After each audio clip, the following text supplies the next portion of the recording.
Dès l'automne 1941, les Allemands font construire un second camp à Auschwitz. Auschwitz II, Birkenau. Après le lancement de l'opération Barbarossa, celui-ci devait initialement accueillir plusieurs milliers de prisonniers de guerre soviétiques. Mais sur le front de l'Est, les forces armées d'Hitler s'enlisent et en l'occurrence, peu des nombreux soldats de l'armée rouge espérés par les nazis intègrent le camp. Après l'élaboration de la solution finale, Birkenau devient finalement le plus grand centre de mise à mort des Juifs d'Europe et en même temps le plus grand camp de concentration nazi de la Seconde Guerre mondiale. Tout comme l'ensemble du géant complexe que représente Auschwitz, Birkenau est continuellement en évolution. Jamais il ne cesse de s'agrandir. À l'intérieur, les conditions de vie, ou plutôt de survie, y sont encore pires qu'au premier camp principal. Évidemment, Birkenau ne ressemble plus à ce qu'il était. En apparence, il paraît presque comme un lieu désormais apaisé et silencieux, mais sa vision actuelle est hautement trompeuse sur ce qu'il a été. Lorsqu'il était en activité, Birkenau n'était qu'un champ de glace, de boue envahissant chaque recoin du camp, ou de poussière. Il n'y avait pas d'herbe à Birkenau, et même si une minuscule tige de verdure parvenait à s'extraire du sol, elle était immédiatement mangée par les détenus qui sont affamés. L'hiver est la période de l'année la plus redoutée par les prisonniers, et encore plus par ceux qui ont survécu au précédent. La plupart sont convaincus de ne pas survivre à un second, car à Birkenau, en plus de la faim et des coups, on y meurt aussi beaucoup de froid. Les installations construites pour les détenus ne permettent en rien de supporter les températures polaires qui tombent sur Auschwitz. Au début des travaux de ce second camp, les premières baraques construites par les prisonniers soviétiques sont en briques. Celles-ci sont équipées de 180 espaces de couchage répartis sur 60 lits superposés à 3 niveaux, conçus pour accueillir 4 personnes. Dans la réalité des faits, 6 à 7 détenus se partagent ce minuscule espace, portant la capacité du bloc à 1000 hommes ou femmes.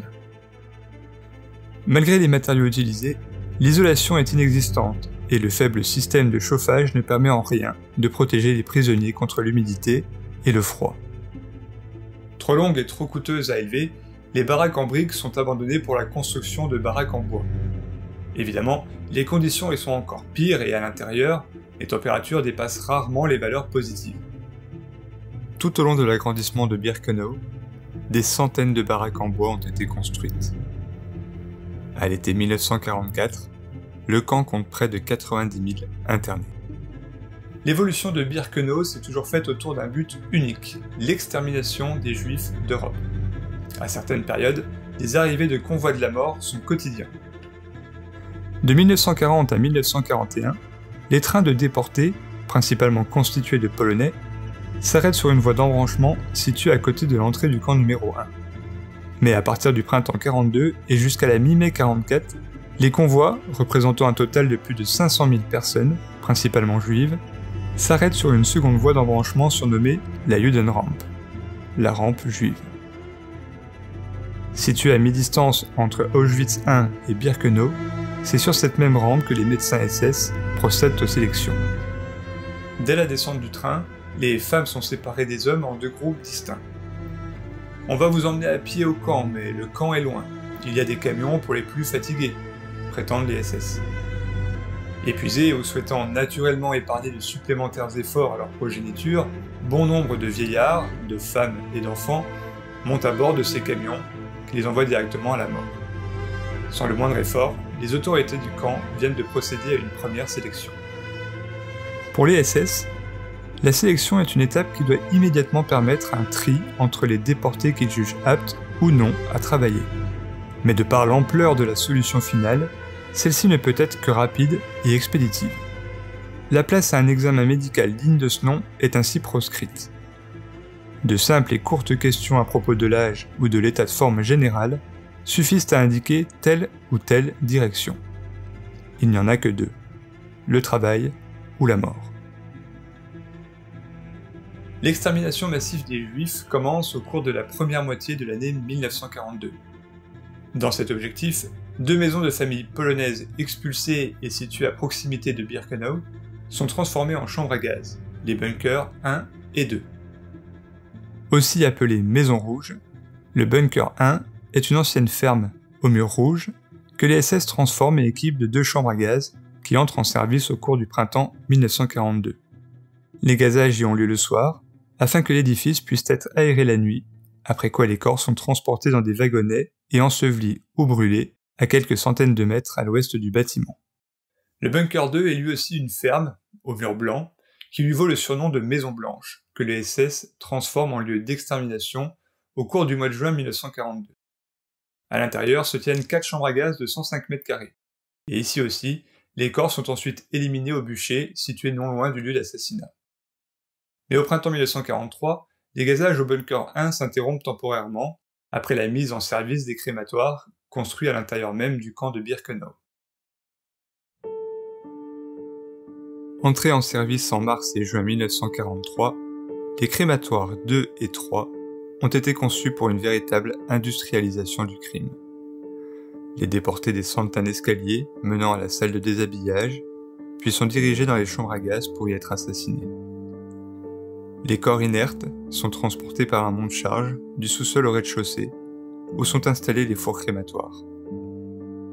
À partir du mois de mai 1944, les convois de déportés arrivent directement à l'intérieur du camp, après la mise en service de la rampe de Birkenau, elle-même située à proximité des crématoires, permettant ainsi d'accélérer et de faciliter encore davantage le processus d'extermination. Mais à Birkenau, l'activité funeste est telle que ces 2 premières installations ne suffisent pas. Plus ou moins au cours de la même période, 2 autres crématoires, eux aussi équipés de chambres à gaz, entrent en service. Du début de l'année 42 jusqu'à la fin de l'été 44, environ 426 000 juifs de Hongrie ont été déportés à Auschwitz-Birkenau, 300 000 de Pologne, 60 000 des Pays-Bas, 55 000 de Grèce, 46 000 de Bohême et Moravie, 27 000 de Slovaquie, 25 000 de Belgique, 10 000 de Yougoslavie, 7 500 d'Italie et près de 34 000 provenant d'autres pays encore.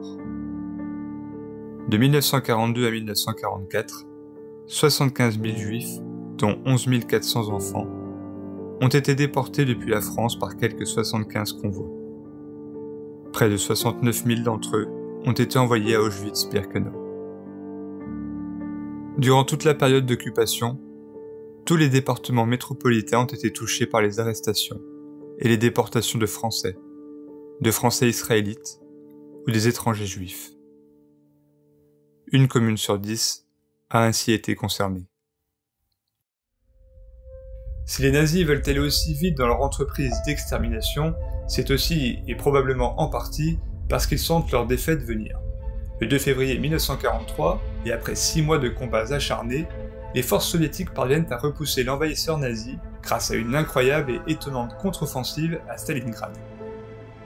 Bien que l'armée rouge déplore la perte de 200 000 soldats, 140 000 Allemands sont tués et 95 000 autres sont capturés. Ainsi, la victoire change de camp. Après le débarquement de Normandie, en juin 1944, Staline mobilise près de 2 millions d'hommes et lance, après avoir libéré l'Ukraine, l'opération Bagration, dont l'objectif est de chasser l'occupant de Biélorussie, avant d'entamer une marche ininterrompue en direction de Berlin. Face à cette débâcle militaire qui se dessine, les SS commencent à évacuer 65 000 prisonniers d'Auschwitz vers d'autres camps du Reich au cours du second semestre de l'année 1944. Le 12 janvier 1945, les forces soviétiques lancent une nouvelle offensive dévastatrice pour les nazis, enfonçant les défenses allemandes, pendant que la 60e armée reçoit l'ordre de libérer Cracovie. Chose faite le 19 janvier. L'armée rouge prend alors la direction d'Auschwitz, signalée comme un objectif important pour ses installations ferroviaires. Le 17 janvier 1945, le dernier appel de l'histoire du camp se termine. Au total, 67 012 détenus sont encore présents dans les camps principaux ainsi que dans les sous-camps. 48 340 hommes et 18 672 femmes. Face à l'inexorable avancée de l'armée rouge, les autorités du camp décident, en urgence absolue, d'évacuer les détenus jugés aptes au travail vers d'autres camps de concentration. L'évacuation de près de 56 000 prisonniers débute dans la nuit du 17 au 18 janvier 1945 et se poursuit jusqu'au 21 suivant.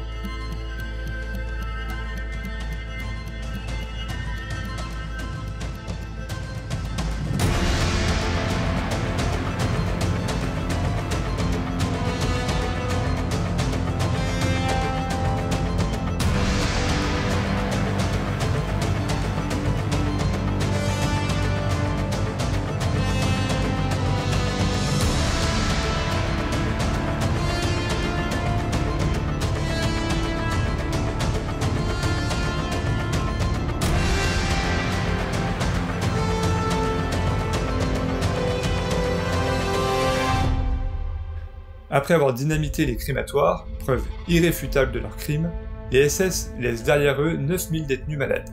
Certains sont jugés intransportables, d'autres parviennent à se cacher pour attendre l'arrivée des libérateurs. Néanmoins, et de façon aléatoire, les nazis reviennent au camp pour liquider les détenus qu'ils y trouvent encore. Au total, 700 prisonniers sont assassinés, dont 300 à Birkenau même. Pour les autres, débutent alors les terribles et interminables marches de la mort.